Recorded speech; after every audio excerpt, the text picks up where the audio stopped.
اللہ کے رسول صلی اللہ علیہ وسلم نے کسی ایک بھکاری کو بھیک نہیں دی. اکثر لوگ میں جب گاڑی میں بیٹھا ہوں نا میں نہیں بھیک دیتا, تو اماں کبھی ساتھ ہو نا نہیں دے دینا نو, میں کہ اماں دے ہاتھ پیر سارے سلامت رہے, ہٹی کٹی ہے یا کٹا ہے کیوں پیسے دے دوں اس کو, یہ کام کی نہیں وہ اللہ دے ناتے مانگ رہے آ کے.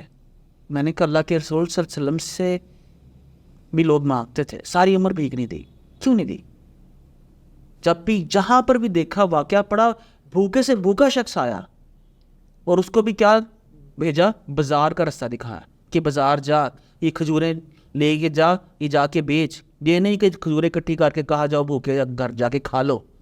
تو وہ قوم جو کلمے کی بنیاد کے اوپر آزاد ہوئی, جس نے کہا کہ جو ہے یہ اسلامی جمہوریہ پاکستان ہے, میں آپ سے یہ سوال کرتا ہوں بھئی یہ کون سا اسلامی جمہوریہ ہے کہ جس کے اندر بیسیکلی یہ میں سمجھتا ہوں اسلامیہ جمہوری کی بجائے ہم لوگ بکارستان ہے. لیکن گتا گری جرم ہے, ہمدردی نہیں چاہیے, ہمیں کرنی نہیں چاہیے, گتا گری جرم ہے, یہ پیشہ بتا رکھا نا. دیکھیں سفید پوش ہوں گی, فرض کیا پاکستان میں ایک ویسے کلچر ہے, یہاں پہ جو سفید پوش ہیں تو موسٹلی لوگ ان کے ساتھ کچھ تعامل کرتے ہیں, پاکستان کے لوگ یہ اچھے ہیں.